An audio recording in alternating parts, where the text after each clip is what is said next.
Hello, here we are finally with Poetry in the Kitchen number 3. I am continuing the trend I mentioned in number 2 of not doing them in the kitchen anymore. They will be in a different room each time. Since I have retired and moved back to my home, Ohio, I am today doing the reading in my sister's Florida room. So, these are all new poems. Let's get started. This first one is called Carnivorous Signals. It took me a week to gain correct perspective, understand the significance. The howls mean some have made a kill, a warm deer carcass for a family meal. It is a signal to the pack. They identify the location, as do I, what field or woodlot. I now understand their silence. It means they are hunting. Could be anywhere. Awareness of every twig snap, every crinkle of leaves or sound in the creek line is important. They could be anywhere. Uneasiness dictates every flashlight sweep, wide as my fear. Next, On a Whim, for Katie Grennan of Gaelic Storm. I want to marry an Irish fiddler. Her blonde hair will flip as she spins on stage. We will sit on a crag, sliver over the Atlantic. The wind will whip her curls across her face, like the bow that sings across the strings she touches. I will hold her hand tight, peer into those green eyes, experience the unexplained inside her. It came before automobiles, the Renaissance, Claudius and Nero and Julius, before Viking ships shadowed her coast. That's the one and only love poem you will ever hear out of me. I promise you that. This next one is called Ruby. I was intent on a photograph of the hummingbird, in awe of its throat bands, movements and buzzing like a carpenter bee.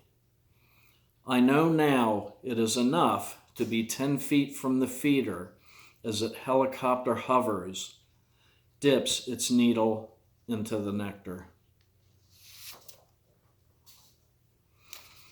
This next one is about a poet. It is called EEE, CU word Mengska. You'll figure it out. I read the Dead Poet's book. Didn't understand it. I read the poem slow, fast, scanned what seemed key words, ignored the rest. No positive results. Yet he is touted, innovator, college literature favorite. It's like a repeat of the question of other beings in the universe, whether or not it is poetry.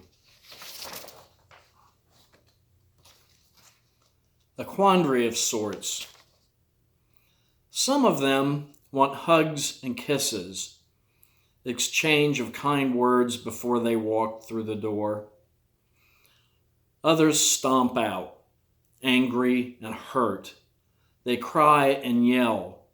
No tokens of affection, physical or verbal. You may wonder if I refer to ex-girlfriends, ex-wives, or house guests on Big Brother.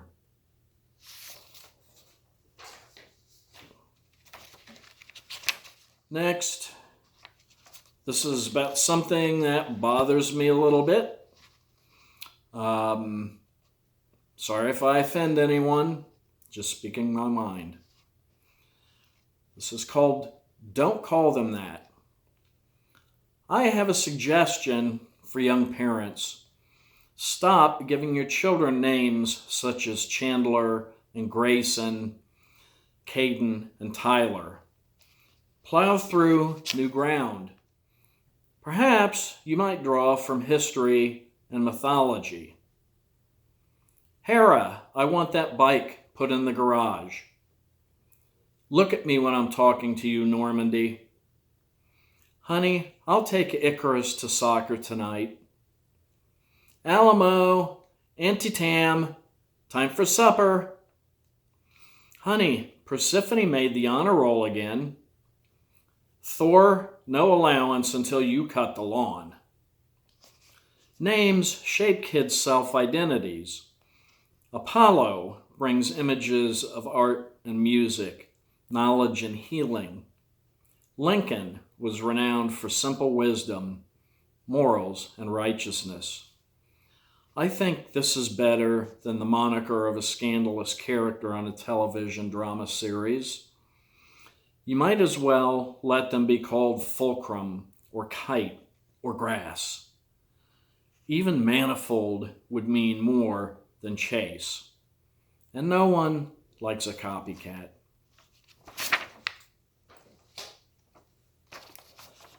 The final poem, another one that I have done about writing, it is called Alone with the Machine. And it has a preface by Ernest Hemingway, which says, all you have to do to be a writer is sit in front of a typewriter and bleed. My fingertips are jackhammers. They dig into the keys, furious and merciless. The syrup of life oozes from under my nails, splatters onto the board. The capital M and capital O, the enter key, semicolon and space bar. The internal pain transmits to my hands. This is the only way. Leave alcohol on the shelf. Concentrate. Disconnect the phone. Ignore the doorbell's bong. Don't think about her, or last night, or last week, or an unpromised tomorrow. Just pound my digits, force my thoughts into success. That's it for this installation of Poetry in the Kitchen. There were more I wanted to read, but there were also printer problems. Technology is a wonderful thing. Until Poetry in the Kitchen number 4, I'm Don Kloss.